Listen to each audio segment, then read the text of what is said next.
Hello everyone, welcome back to my channel. My name is Pinky.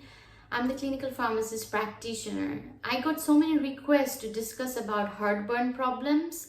So today I'm going to discuss about heartburn. The medical term is dyspepsia. So I do come across patients with heartburn almost every day. It's such a common thing. Now, what I tend to do in practice, I will ask the patients about certain symptoms. Now, I will ask the patient that, is it more than 4 weeks? If it is more than 4 weeks, what are the symptoms do you have? Is there any upper abdominal pain? If there is any discomfort, if there is any heartburn, acid reflux, together with that, if there is any nausea and vomiting. Now, if there is any one of these symptoms, then yes, obviously it is heartburn problems, that is dyspepsia. Now, I will also ask patients about the red flag symptoms. It is very, very important to ask about the red flag symptoms. That is like, is there any kind of mass, a lump in this upper abdomen area? Then, and I'm also going to ask, do you have any swallowing difficulties? Then, is there any weight loss? If the patient is more than 55 and if there is like weight loss and that weight loss is unintentional, patient is not losing weight because he wants to lose weight or she wants to lose weight, it's just there is weight loss without any reason, it's a red flag. And obviously these things will also come with the symptoms, that is dyspepsia, heartburn, acid reflux, nausea and vomiting. There are some other red flag symptoms as well, such as vomiting out blood, and the patient is not responding to the treatment. Now, how I'm going to decide that, whether I need to run some blood test or not. Now, if a patient comes to me and say, oh yeah, I got the heartburn problems, I'm going to give the medication for a month. And if the medication helps, then I'll say, okay, fine, you have taken it for a month. Then you take this medication when required for heartburn. Together with that, I'm going to give the patient some lifestyle advices. Lifestyle advices such as avoid foods that triggers the heartburn. Try to lose weight. Your weight should be within the normal range. I have done a video on how to calculate body mass index, by which you can understand your normal weight. I will also advise patients like, half an hour activities, like some form of exercise every day, and don't eat anything 3 hours before going to bed. Now, after giving the lifestyle advice, after giving the medication, if still the patient is not responding to the treatment and applied lifestyle but it's not helping, then what I'm going to do, I'm going to review the patient.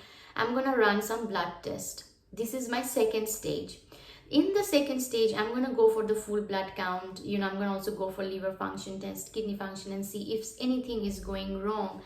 And I'm also going to go for the stool H. pylori antigen test. It is such a test which will identify any kind of bacteria in the stomach. And that will help me to identify, yes, there is an infection in the stomach and I need to treat that. In order to have the H. pylori test, the patient can't have any kind of heartburn tablets for at least 2 weeks before the test and can't have any kind of antibiotics at least 4 weeks before the test. If the patient does, then the result will be false. Another thing is, within these 2 weeks, obviously there will be heartburn and the patient can have like Gaviscon Advance or Peptac over the counter, but can't have any tablets for heartburn 2 weeks before the test will be carried out, or for any antibiotics 4 weeks ahead when the test is going to be carried out. If there is a H. pylori infection, how I'm going to treat it? I'm going to give the patient antibiotics, 2 kinds of antibiotics. Now, these 2 kinds of antibiotics are metronidazole or clarithromycin, any one, either metronidazole or clarithromycin. Together with that, I'm going to give the patient amoxicillin, okay? And then I'm also going to give the patient double the dose of PPI, proton pump inhibitor, which is the heartburn tablets. I'm going to give that and give the patient and see how the patient responds.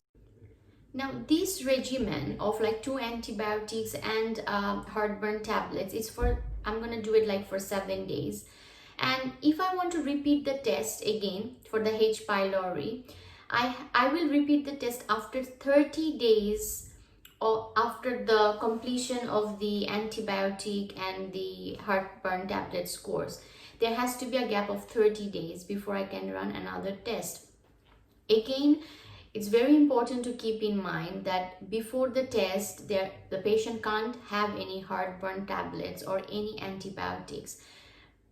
14 days at least for the heartburn tablets, and 4 weeks, that is 28 days for any kind of antibiotic. If the heartburn problem is still there, the patient didn't respond to the treatment, it's not going anywhere, then I might change the kind of the heartburn tablets. There's so many different kind of heartburn tablets. There is omeprazole, rabeprazole, lansoprazole, pantoprazole. So I might give another alternative, or I might go for ranitidine. I'm going to try all these medications and see, like, like patient will respond to one or the other medication better. If the patient responds to a medication better than the other, then the patient can have that medication and see how it goes.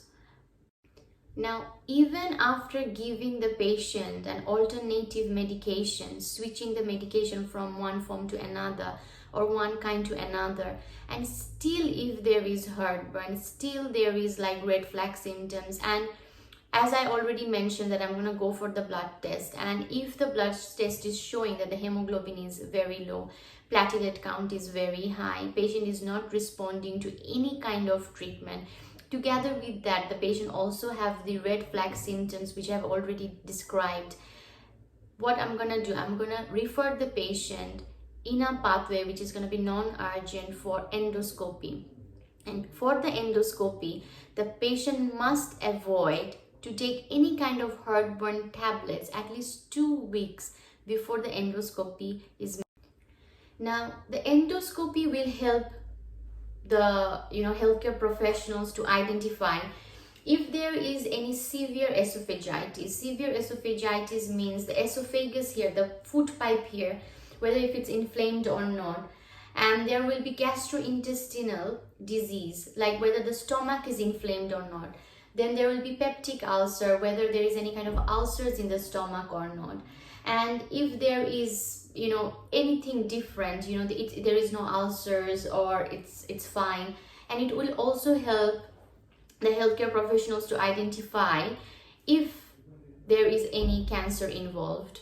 Now, for, after endoscopy, if apart from just normal heartburn, if anything else is found out as I've described, then the dose for the medications can be doubled up, and it has to be for lifelong sometimes.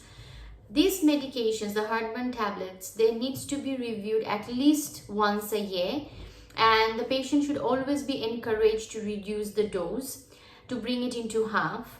And on the top of these medications, the patient can always have like Gaviscon Advance, Peptac liquid over the counter.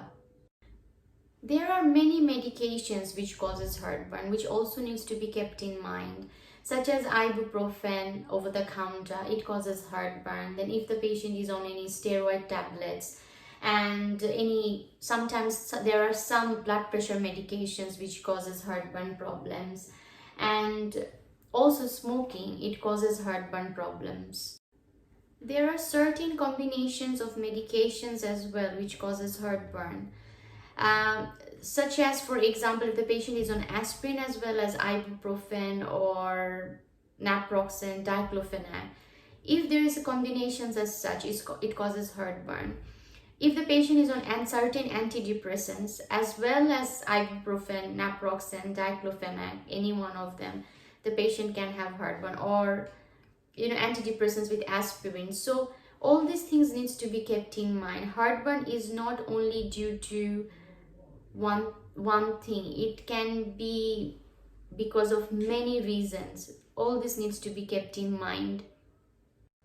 If there is like non-healing ulcer, like if say for example it's not resolving, it's still there after the medications, we need to also think about other conditions such as obviously cancer, infections, inflammatory bowel disease, abuse of cocaine, and vasculitis or Zollinger-Ellison syndrome. So there will be many other things which can cause heartburn, and we need to keep those things in mind if the patient is not responding to the heartburn tablets.